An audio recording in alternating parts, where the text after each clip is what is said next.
Tari sprinted along the dusty road, the soft morning light slashing through a tangled canopy of eucalyptus and acacia. The air was crisp but carried a sharp tang of manure from the surrounding farmlands. She preferred these early runs when the world felt like it was holding its breath, suspended in uneasy calm. A bark ripped through the silence, snapping her focus. She turned her head sharply toward a fenced yard, where a massive Rhodesian ridgeback stood rigid, its piercing eyes locked on her. The sound ignited a chain reaction. Barking erupted like a siren wailing through the neighborhood. One by one, other dogs joined in, their growls vicious, their snarls a warning. Tari quickened her stride, her breath steady, even as her pulse hammered harder. Farmers paused mid-task, their faces blank but watchful. She yanked her hoodie tighter over her head, ignoring their stares, but the tension prickled like static in the air. The barking had barely stopped by the time Tari headed home, her route looping back through the same stretch of road. She told herself it was nothing. Dogs bark, that's just what they do. But something about the intensity lingered in her mind. Then it happened. From a fenced yard, a massive ridgeback bolted, the chain snapping cleanly behind it. The dog charged straight for her, teeth bared. Tari froze, unable to move. Just as the dog leapt, it collapsed midair. Its body hit the ground with a dull thud, lifeless. Tari's heart pounded in her ears as she stared at the dog, its eyes frozen open, its body unnervingly still. She knelt, her hands trembling. "I didn't do anything," she whispered, more to herself than to the dog. Footsteps crunched behind her. She spun around to see Kwame, the farm manager's son, jogging toward her. "What happened?" "It just collapsed," Tari said, her voice shaky. Kwame's eyes flicked to the dog, then to Tari. "We'll deal with it in the morning," he said. "You okay?" She nodded, though she wasn't sure she believed it herself. Morning brought a slight fog that clung to the fields. Tari made her way to the spot where the dog had fallen, but the body was gone. No blood, no tracks, just the undisturbed dirt road. She stood there, staring at the empty space, her stomach churning. Feeling a need to set things right, Tari decided to visit the neighboring farms, hoping to find the dog's owner. Kwame, already at work, couldn't join her. At the first farm, a young farmer greeted her with a cautious smile, his dogs barking incessantly behind a sturdy fence. "No, I haven't lost any dogs," he said, his eyes flicking nervously to the barking dogs.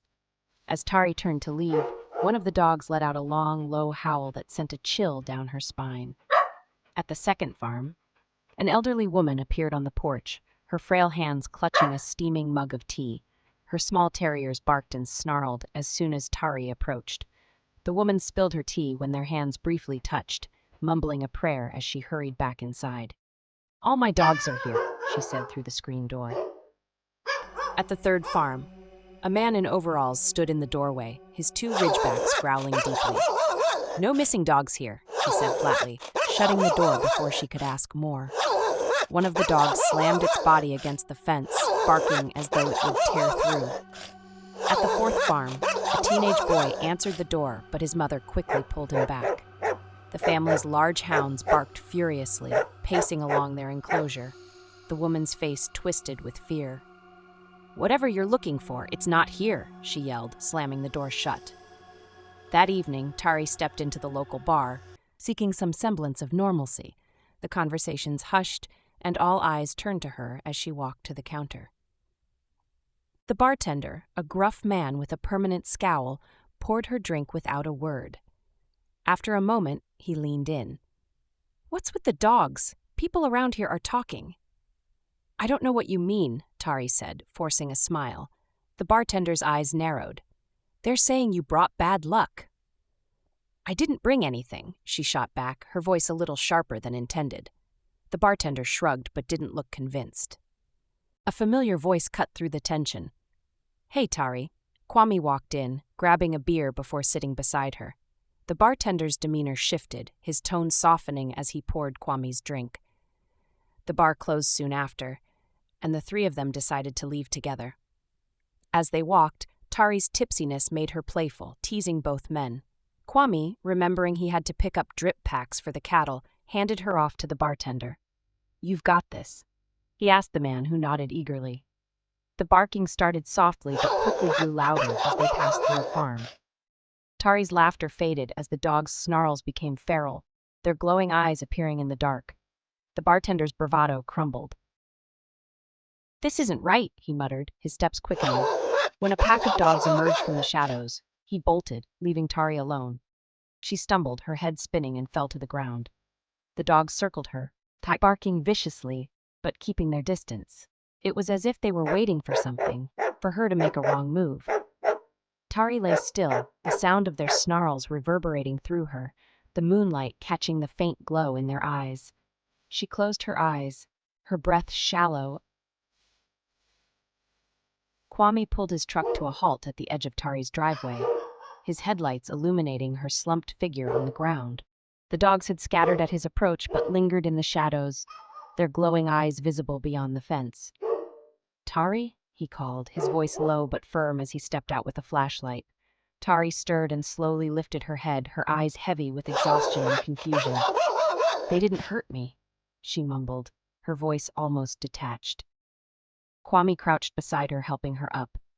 "You shouldn't be out here like this," he said, glancing back toward the shadows where the dogs silently watched. His grip on her arm tightened briefly. Something about her felt off, but he couldn't place it. As they walked back to her house, Tari's silence unsettled him. She was calm, too calm for someone who had just been surrounded by a pack of wild dogs. Tari woke the next morning to the distant sound of barking, her body feeling weighed down as if held by invisible chains. Her head throbbed with a dull ache, and when she lifted her arm, faint claw marks ran along her forearm, their origin a blur in her foggy memory. She sat at the edge of her bed, staring at the marks, a shiver creeping up her spine. A soft knock broke her trance. Kwame entered, holding a bag of fresh vegetables. "Brought you something to eat," he said, his voice measured, careful. He set the bag on the table and sat across from her, his gaze sharp and probing. "What really happened last night?" he asked, leaning forward. Tari shifted uncomfortably, her tone clipped. "I had too much to drink. The dogs, they were just curious." Kwame's jaw clenched, his eyes narrowing. "Curious? Dogs don't just surround someone like that. They weren't curious, they were waiting." Tari avoided his gaze, her hands trembling as she clenched them into fists. "You wouldn't understand," she muttered, her voice barely above a whisper, though deep down she didn't understand either. Why were there so many dogs? Why her? Later that day, Tari decided to revisit one of the farms to prove to herself that everything was fine. She approached the second farm, where the elderly woman had spilled her tea. This time, the woman met her at the gate, clutching a small wooden cross. "You shouldn't be here," the woman whispered, her voice trembling. "I'm just checking on things," Tari replied, forcing a smile. The woman's dogs barked wildly from the porch, straining against their chains.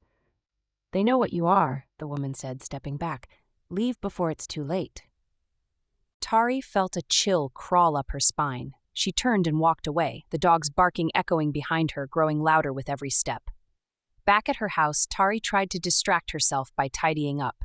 She lit a few candles as dusk fell, the faint glow casting long shadows on the walls. For a moment, the barking had stopped, replaced by an oppressive silence.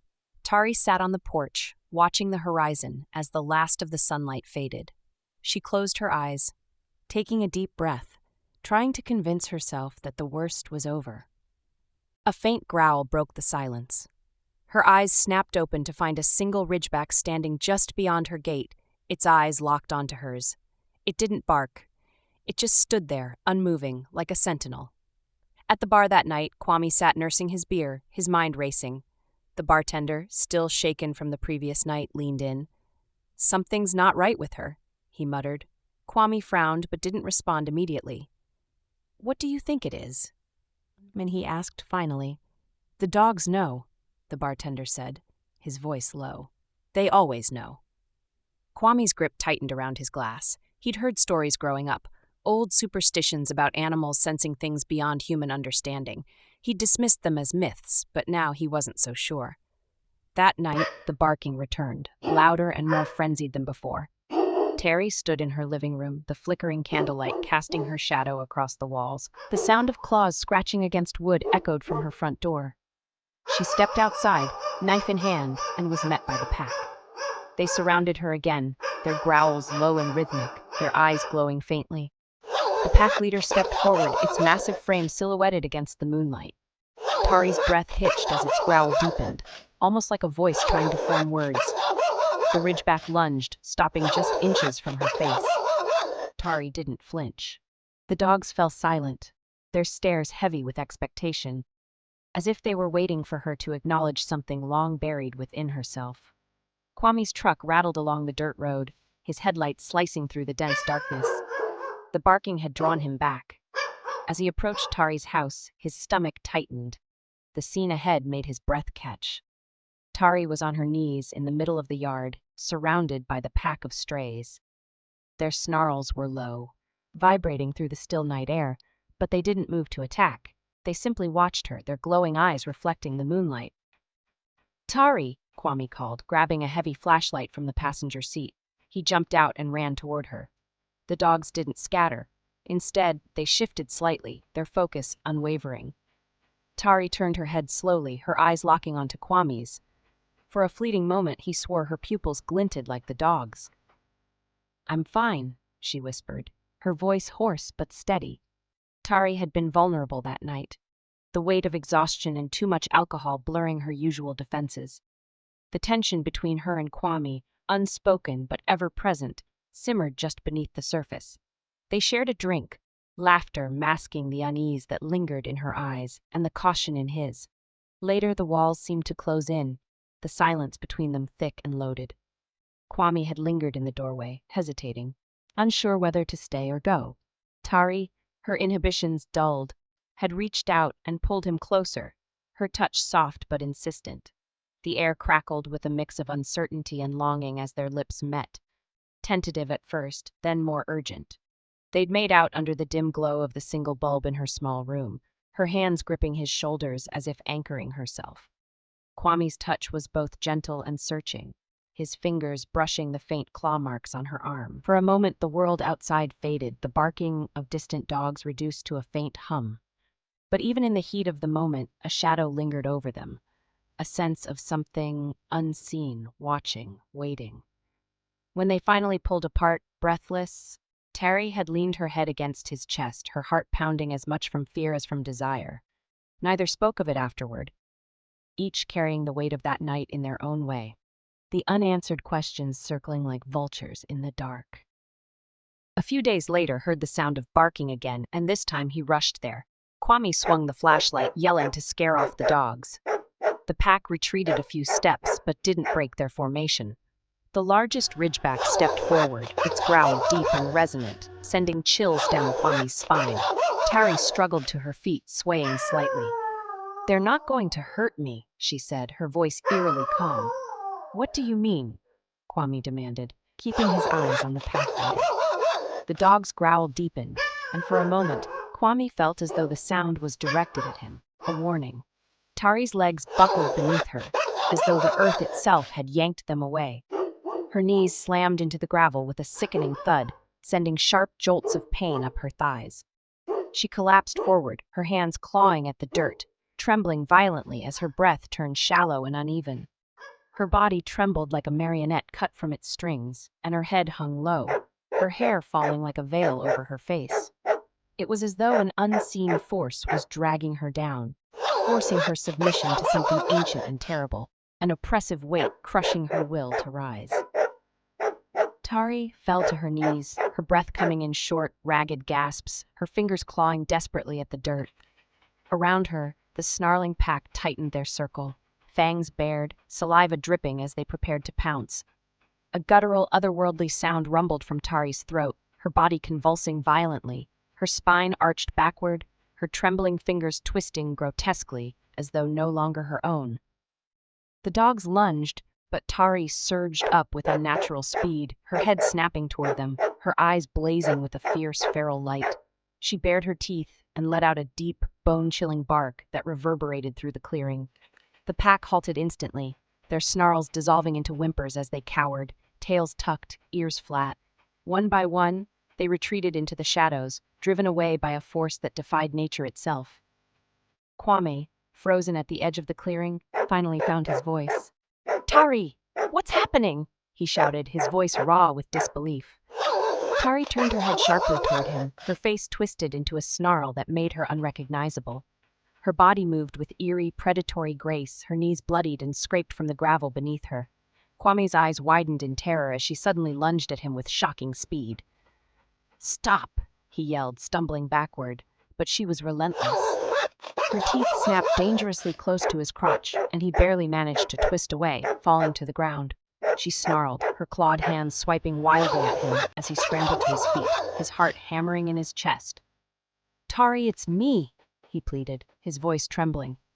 For a moment she paused, her breath ragged, her glowing eyes flickering with a hint of recognition.